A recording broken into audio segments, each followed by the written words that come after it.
Quem foi Alexandre Martins de Castro Filho e qual a sua ligação com ele? Olha, a nossa ligação começou no nosso concurso, ou seja, nos tornamos juízes no mesmo concurso para a magistratura, né? Eu não conheci o Alexandre, porque o Alexandre veio do Rio de Janeiro.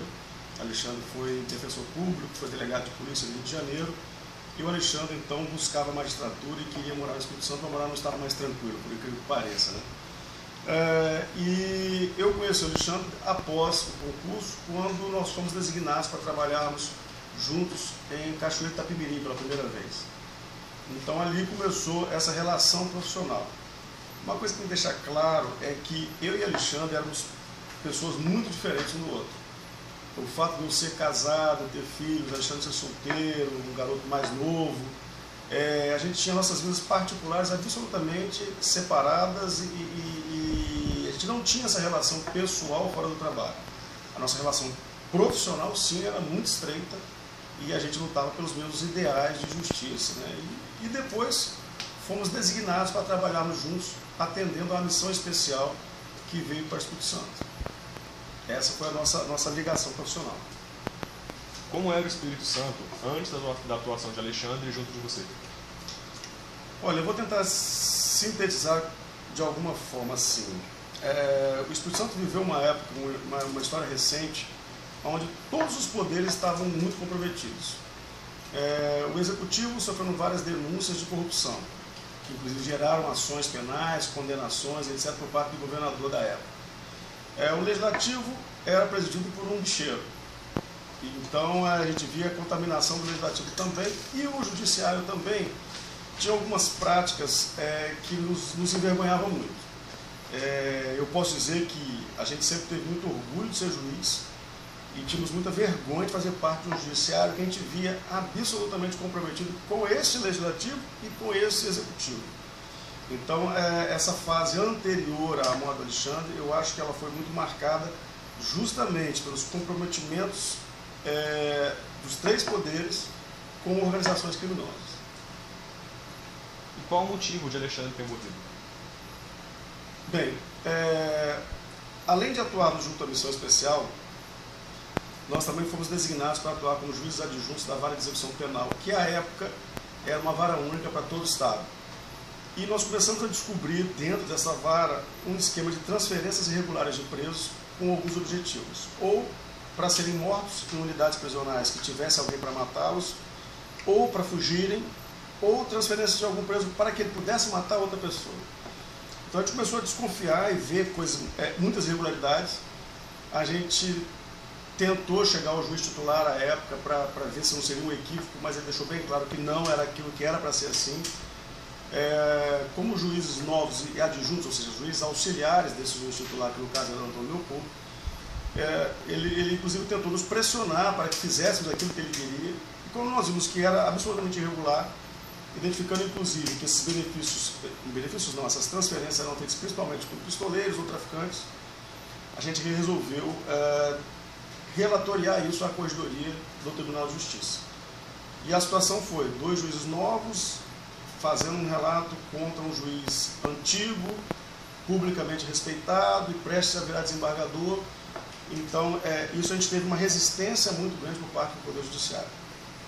Sem falar que essa denúncia atrapalhou um grande esquema, que era um esquema que favorecia a organização criminosa que fazia crime de mando, que envolvia o Coronel Ferreira e o tal do Calu e etc. Então, esses pedidos eram feitos de transferência de presos ao juiz Leopoldo, que fazia essas transferências de acordo com os interesses desse grupo. Então, e nessa época, na missão especial, eu e o Alexandre, nós prendemos o Coronel Ferreira, prendemos o Calu e representamos contra o juiz. E isso causou uma ira muito grande do grupo, e por isso mesmo entende-se que eles seriam os mandantes do crime. O que mudou na sua vida após o ocorrido? Olha, muda tudo. Primeiro porque eu confesso que nem eu nem Alexandre acreditávamos que pudesse fazer isso. Por mais que a gente recebesse ameaças e coisas do tipo, a gente não acreditava que fosse acontecer. No momento, então, que nós tínhamos uma missão especial federal aqui no Estado, nós tínhamos mais de 200 policiais federais de fora aqui no Estado, investigando com a nossa ajuda, justamente as ações desses grupos armados. Então a gente não acreditava que eles tivessem coragem. Foi um erro nosso, um erro de Alexandre, e eu também achava da mesma forma. Foi um erro do Estado por não nos dar as estruturas necessárias de segurança. Nós tínhamos uma segurança muito precária. À época, Alexandre tinha um segurança e eu um segurança, sem viatura. E esse segurança, como ficava 24 horas com a gente, então ele não tinha descanso. Então nós ficávamos com pena desse policial. Por exemplo, a gente saía da faculdade às 11 horas da noite depois da aula, a gente ia para casa, o policial ia com a gente, e a gente ia para casa e o cara ia ter que voltar de ônibus para casa dele ainda. E no outro dia tinha que estar lá às 6h30 da manhã para a gente voltar para a faculdade ou vir para a vara trabalhar. Então algumas vezes a gente acabava dispensando para deixar o cara descansar. E foi numa dessas que Alexandre foi para a academia e dispensou o policial para só pegá-lo no horário de vir para o fórum. E foi justamente o momento que aproveitaram para poder abordá-lo e fazer o que fizeram. Como tem sido esses 10 anos para a Justiça Capixaba e para aqueles intimamente ligados a Alexandre? Ainda respondendo a outra pergunta, acabou que eu não disse, com relação à minha vida particular, mudou muito porque eu e minha família estamos há 10 anos andando com escolta policial. Ninguém tem ideia do que seja isso. Chega a gente vê que algumas pessoas acham que é chique, né, ter segurança, que é bacana ter segurança, mas andar com segurança é absoluto transtorno. Nossa vida é programada 24 horas por dia. Assim, não existe a gente fazer nada que dê vontade nos meus filhos, ou seja, toda a nossa vida é programada.